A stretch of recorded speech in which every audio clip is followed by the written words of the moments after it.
Hello, we are Jackson, Ben, and Eric, and we developed Ibis, which is designed for flexible judgment of genetic circuits. Now, what do we mean by flexible and what is judgment of genetic circuits? Well, if we look at the software landscape for evaluating genetic circuits, it's quite eclectic.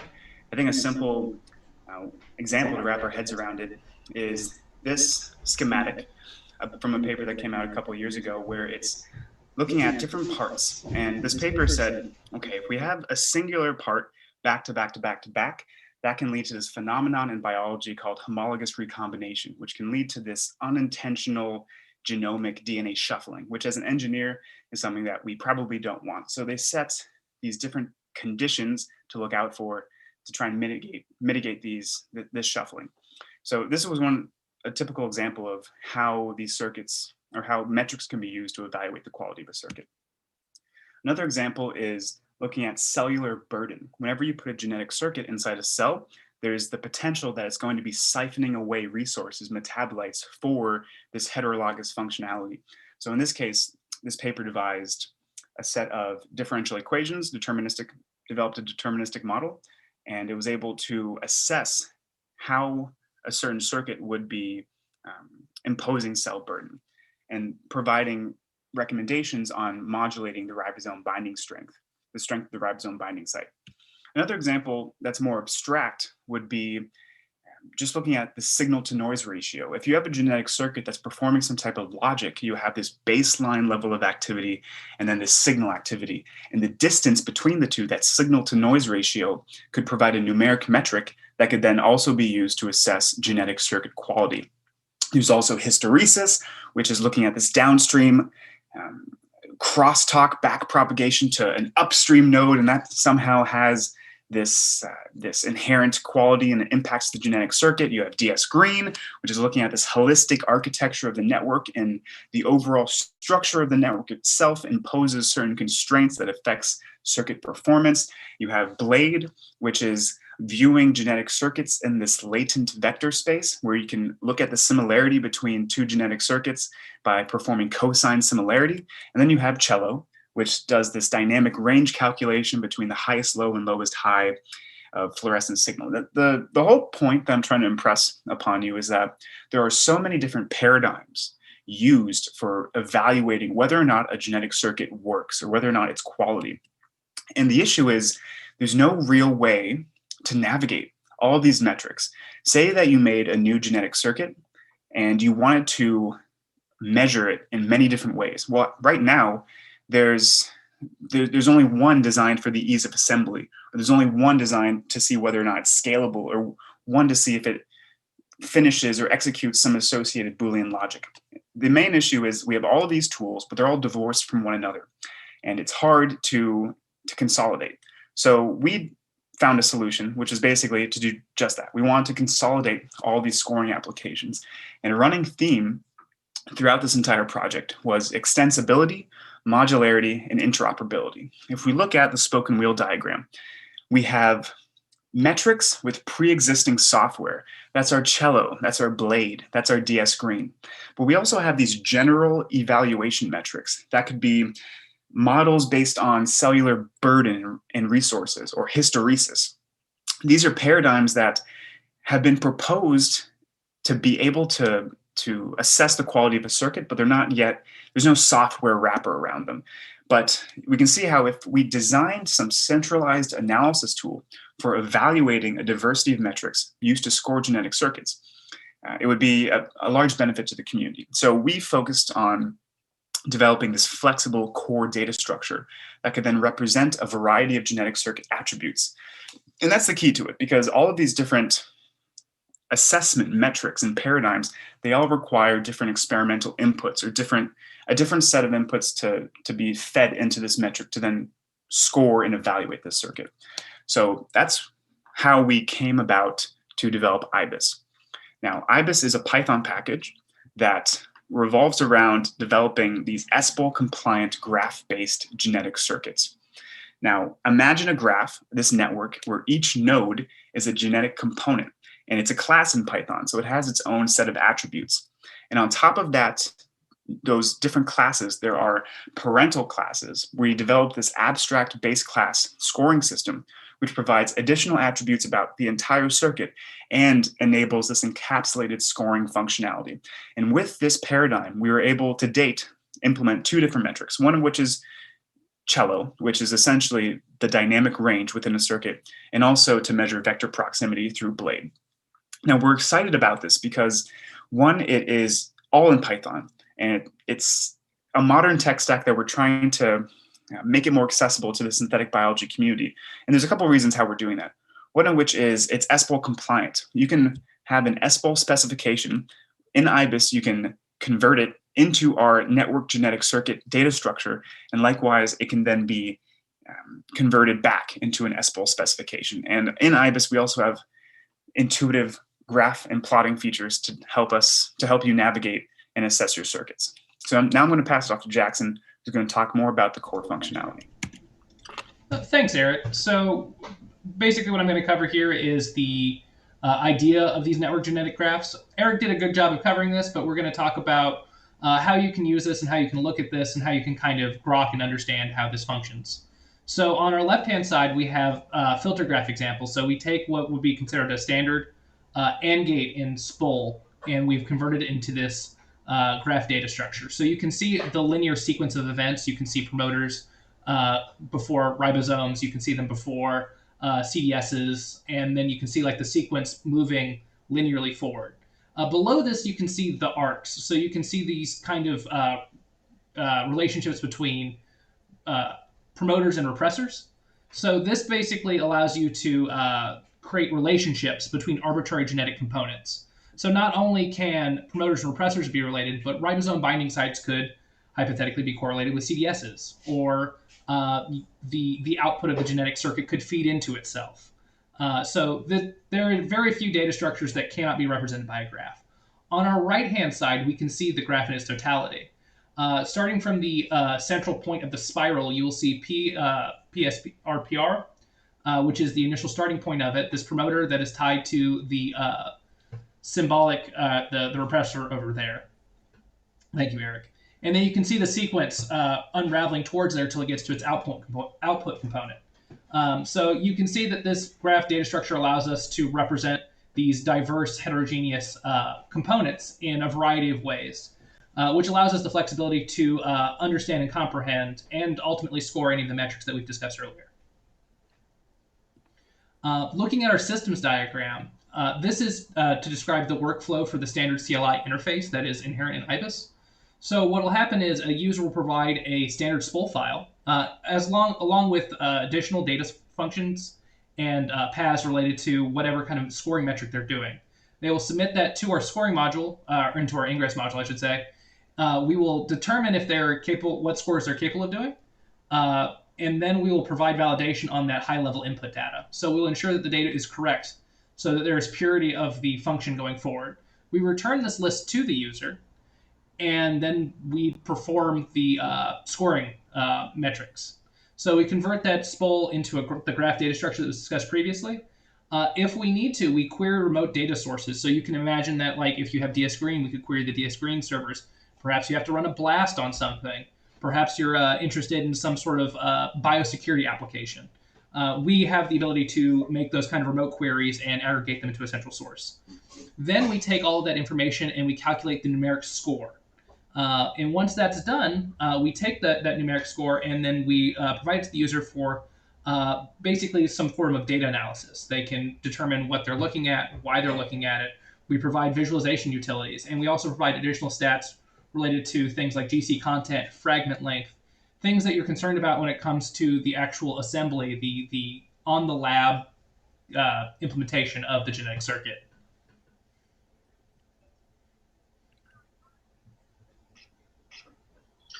My name is William Jackson. I'm one of the members of the Ibis team. I'm going to do a quick technical demo that'll be in 3 stages. We're going to look at the simplified command line interface, explore how people can interact with the tool. We're going to show you how you can modify the inputs into the tool to change behavior. And we're going to do a quick coding session to drive home what the modular design of Ibis brings to the table in terms of extensibility and ease of use. So basically what we're going to be doing in more layman's terms is we're going to look at how you can interact with this tool what the outputs look like, just give you kind of an understanding of why this is special, why this is important, and why you might want to contribute to it in the future. So what we're going to look at initially is, we have this Python package. If any of you are familiar with Python, this is a standard PyPy type of package. And what we've done is we've kind of moved some of the genetic circuit scoring algorithms and utilities from Cello into a new technical stack. In addition, with kind of unifying a lot of the genetic scoring and genetic metrics that are kind of commonplace within the subfield, but are kind of fragmented in disparate toolings and kind of like form factors. So what we have here is we have the ability to parse in various things like SPOL files, Verilog files, various UCF files that, like, say, Cello uses, some of the experimental data that you'll see later in Blade. And we can take these things and we can use them to generate, like, basically numerical output. And then you can use these things to compare and contrast these things. Basically, what you're looking at here is that these metrics look at different forms, different, like, understandings or values of these kind of genetic circuits, and they're somewhat orthogonal to each other. So you need to be able to, look at these things, kind of figure out what you're looking for. There's probably in the future some sort of God statistic or like some sort of more holistic understanding of how these things actually interact in like a true systemic format. But this is where the state of the field is right now, essentially. So what you can do is you can pass in these files. So what we're going to do is we're going to look at a simple, what I would consider like the base case. So you see here that we have two scores. We have Cello and we have Blade. I'm sure that Ben will talk about Blade in much larger context in a second, or prior to this, who knows. And then I will just be focusing on Cello for this point. So you can see here that we take in a lot of the Cello things that you guys are familiar with from the homework. So we take in the input signal JSON, we take the output JSON, we take the UCF, and we also take the Verilog file.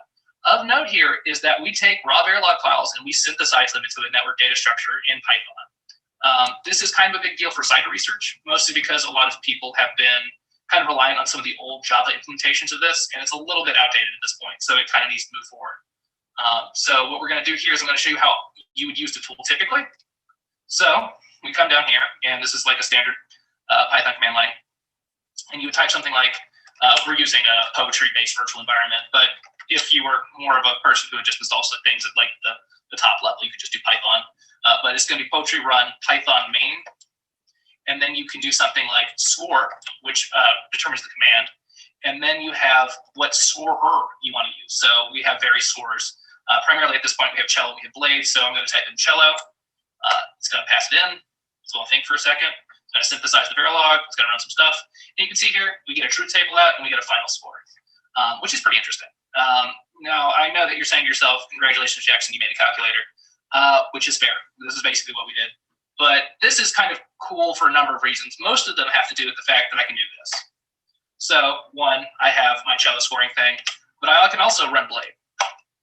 And I can run them in sequence. So you'll see the synthesization of the first one, and then the secondary one. I'm sure Ben will talk about Blade.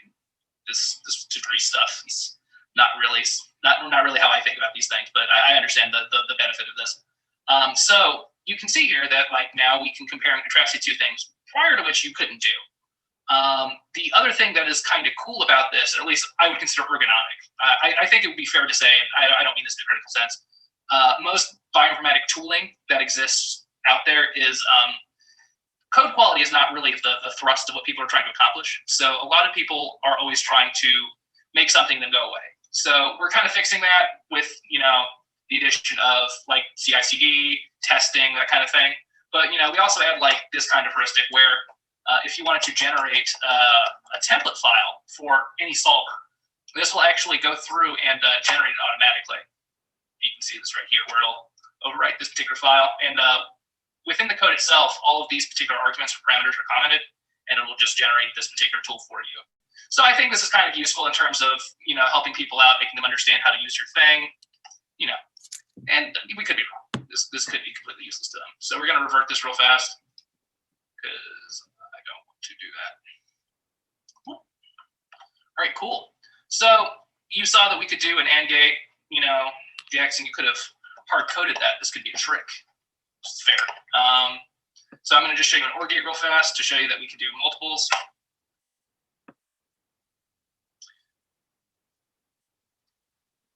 And if if you come up here to this truth table, you will notice that it is a standard OR truth table. And if you remember up here, we did an and that's an and truth table.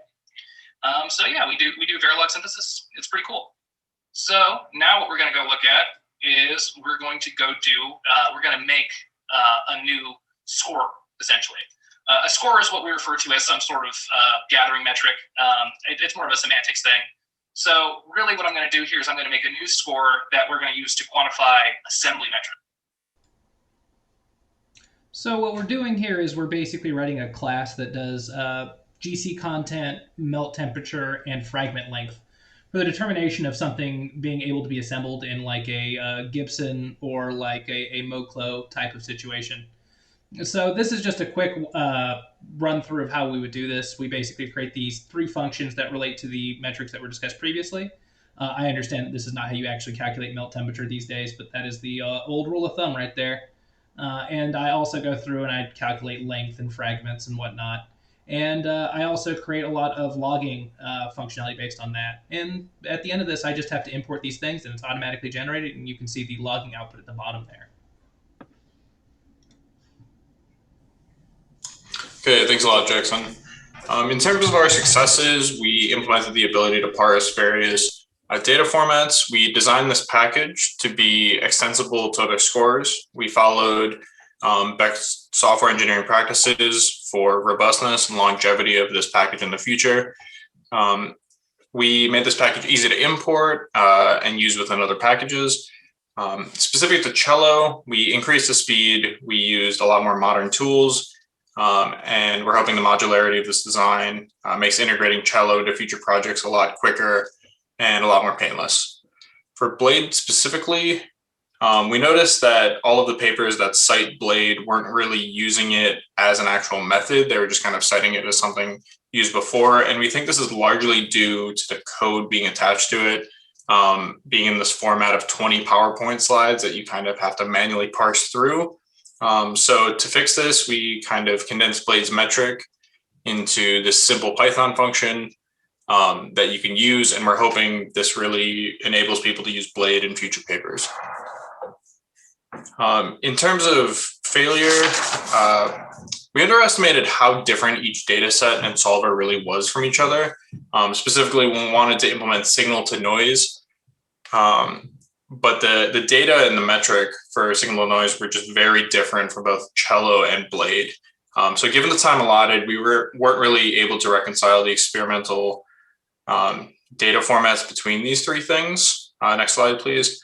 However, we feel this is kind of just a design trade-off of how flexible we made this design, where on one hand, it's kind of longer to actually implement these solvers, but on the other hand, the flexibility of the design allows us to implement more solvers. And keeping with this theme, we decided to focus on the metric instead of the available data so that we're generalizable to future data formats. But this flexibility makes it a little bit hard to validate solvers just due to how data is generated, how messy it is, how it's specific to each paper. It also, the long development time for these solvers kind of limits the initial functionality of the design, but we feel this was an adequate trade-off because we chose to develop kind of from scratch to build a solid architecture that we can use in the future. So that was something about the successes, failures, and design trade-offs, and now Jackson will talk about the meta design considerations.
Here's more or less what everybody did. We all kind of obviously worked together on all these things, but we're kind of the core member for the things listed here. Next slide. Have a great summer.